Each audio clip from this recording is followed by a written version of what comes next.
Yo, what is happening, everybody? Magnification. Today I'm here, guys, with March Comes In Like a Lion, episode 7. Guys, it's actually been quite some time since I last watched March Comes In Like a Lion, so please bear with me, okay, if I forget something, if I forget a character name or something. I'm sorry about that. Like I said, it's been quite some time, but we're finally back and hopefully now weekly watching this anime here with you all. So that should be pretty cool. So yeah, I couldn't rewatch the entire anime like I did with My Hero Academia because I'm actually running on a little bit of a tight schedule at the moment. So I just I had time to record right now and I was like, whoa, let me make good use of this time that I have and actually make some content because I'm at the moment recording a bunch of shit in advance. So yeah, I'm sorry, like I said, if I forget something. But I just went through the last episode really quickly before I started the video so that, you know, at least the last episode is fresh in my mind.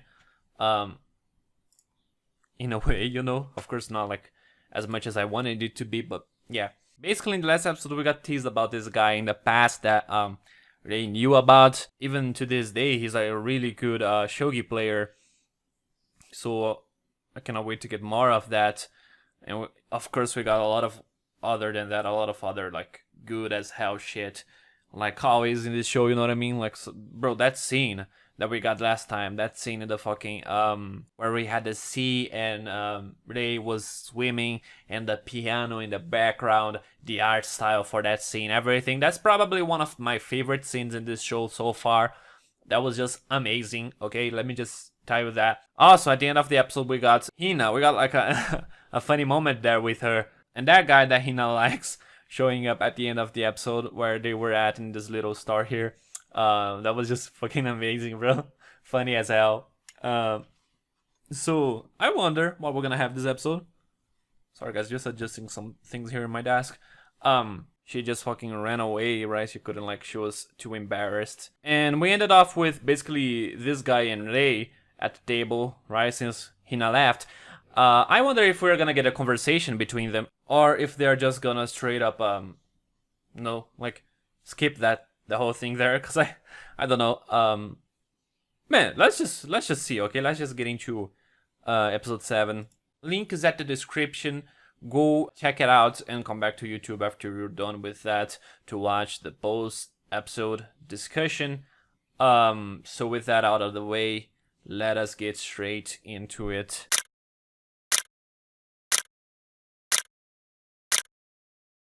Alright guys, that was fucking amazing. That was amazing. That was fucking...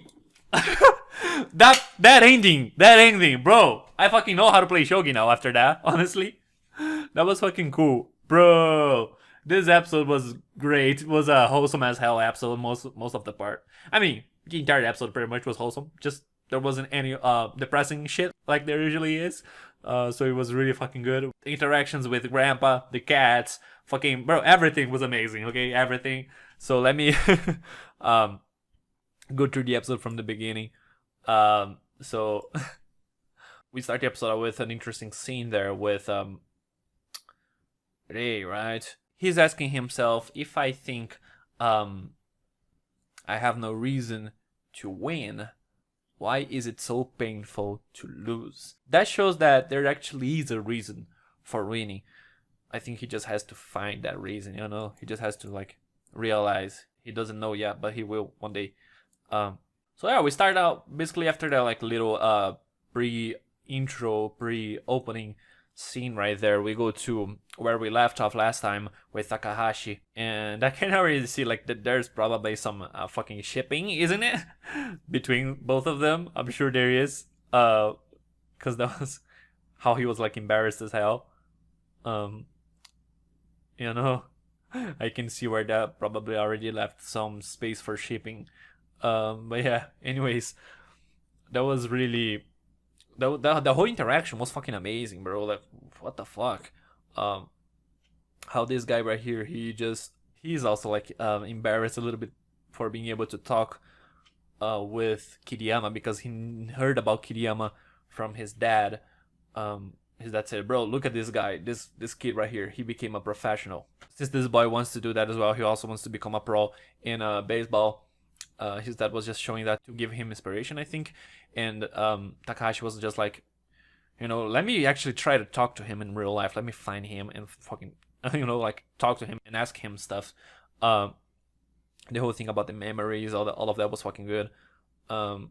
Is this guy still in junior school? Because this guy's fucking gigantic. I think he is, right? He's fucking gigantic, bro. Because he's saying he, like, maybe will end up needing to rely on a baseball scholarship to go to a local high school. He also said that a good option would also be to go to a rural school, because you would have a better chance to go to nationals, I guess. Which is interesting. I don't really know like how that works, the whole thing with... I know baseball is a really big sport in Japan, but I'm not sure how it works. Because where I'm from, baseball is pretty much inexistent.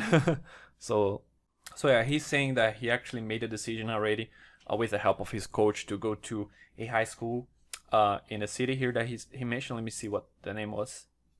The name of the city was, I already forgot. Shikoku is the name, okay. He said he's going to Shikoku, to high school in Shikoku. And he said that he wanted to ask Ray something first. He's talking about like, why did you go back to high school a year later after turning into a pro? Because he could have just,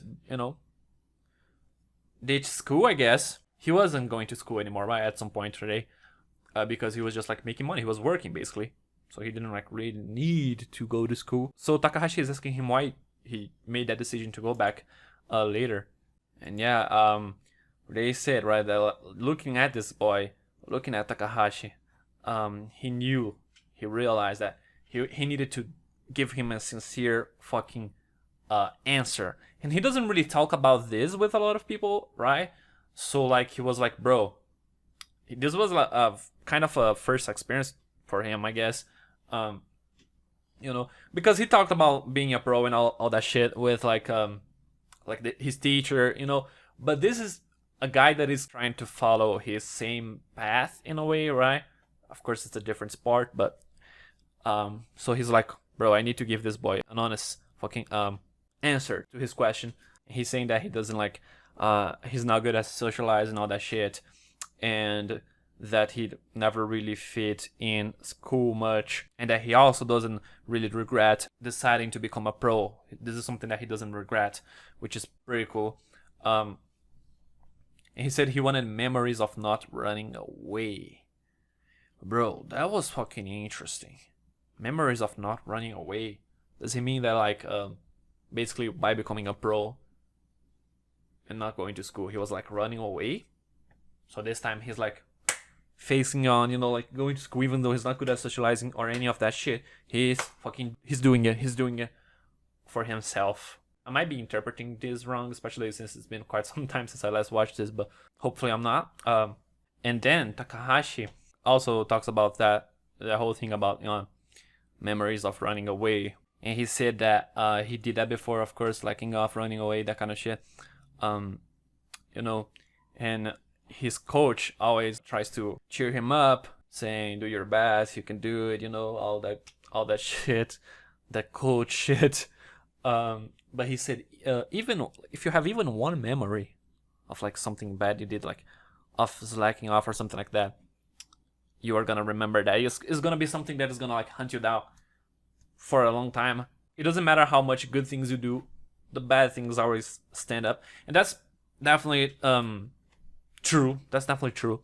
I'm sure most of you guys can probably relate to that, right? That probably happened before with you guys, with everyone. That's for sure. Like I don't have any doubt that everyone can relate to that. Like honestly, like what the fuck. So I fucking loved that they talked about this in this episode here, bro. This show, man.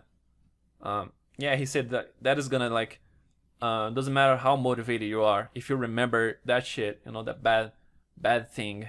You're gonna be like, shit, bro.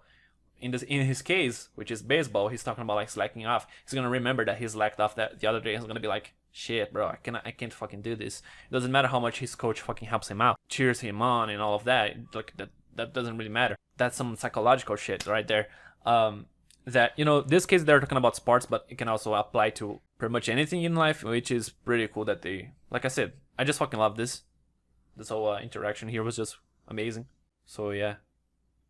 And then that moment right there, fucking Kiriyama said he almost cried right there. I mean, he said that if he let his guard down, that could happen, right? But what the hell? The whole the piano, the fucking OST right there, the art style, the color scheme, fucking the birds, what the fuck? This anime is fucking art. What the fuck? You know what I mean? Anime definitely is a anime, you know, manga, whatever. Definitely is art, even though like some animes are fucking bad. Every anime or manga is a artistic expression, right? Like I said, even though some are not as good as others, but some things are like masterpiece fucking art. Some things are bad art. Some things are masterpiece art, and this is a masterpiece. What the fuck?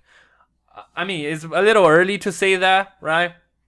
But so far, this anime, like I was saying, in this scene right here, you guys probably didn't notice, but I as well almost cried. My eyes got teary a little bit. Not only here, also in the scene where he was talking about the ocean smell coming to him, and we had like some particles and shit. Bro, this anime, just with stuff like that, it can almost make me cry. Probably because of the OST as well. The OST in this show is fucking amazing. So that's what I'm saying, like, and I heard the second season's way better, and also we are in episode 7. So the first season probably will get better later, and the second season, what the hell? I'm excited for that. People say it's even better than this one, and how the hell is that possible, bro? What? So yeah, Hina comes back, and Kiriyama is like, oh, you can get in touch with me through Hina, basically. And before that, of course, there was that whole scene there that I was talking about. They talked about that guy with the white hair that was a shogi player. I cannot wait to get more of him. I forgot his name, guys, it's been a while, sorry about that, but it only was mentioned once, to be fair. He's saying that he probably wants to ask him that as well, right? Same thing that Takahashi asked him. So yeah, all of that was really good. In this episode, we got a lot of different things, you know, like, that's why I like this episode, to be honest.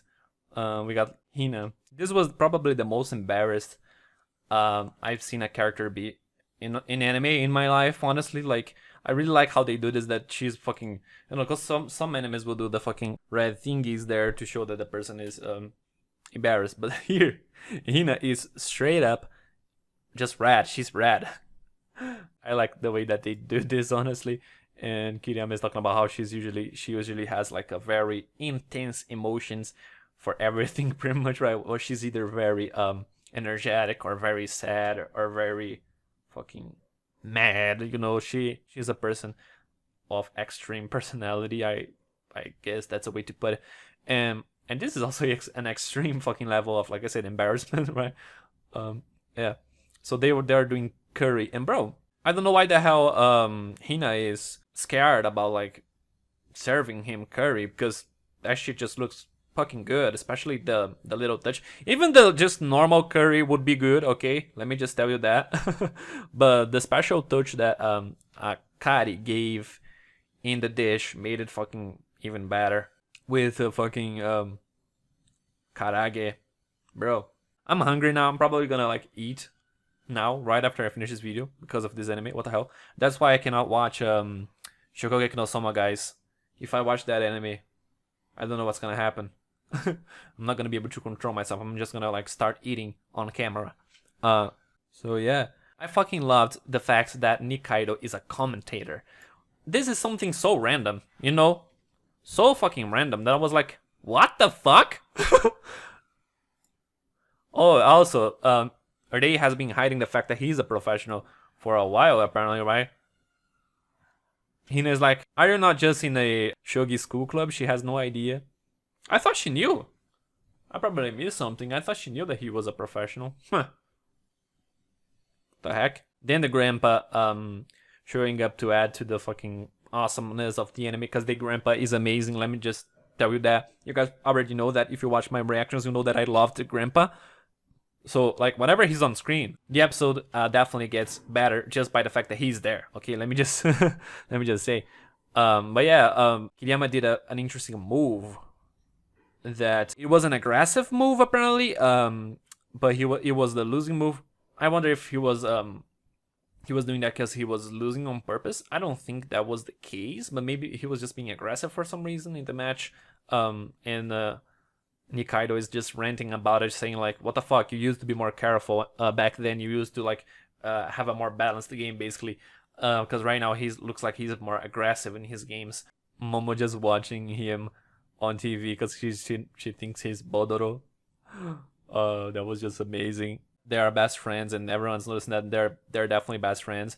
Also, Rei getting mad and Hina noticing that, and him noticing that Hina noticed that. Damn, okay, this is. I'm sorry, guys. This was probably a little bit confusing, but that's pretty much the gist of it. Also, Hina asks him to teach him how to play Shogi, and he goes to the star here to collect some supplies to teach her, right? And then all of a sudden Nikaido's here. That was so random. Like, what the fuck? He just works in the star here? Or like, whatever.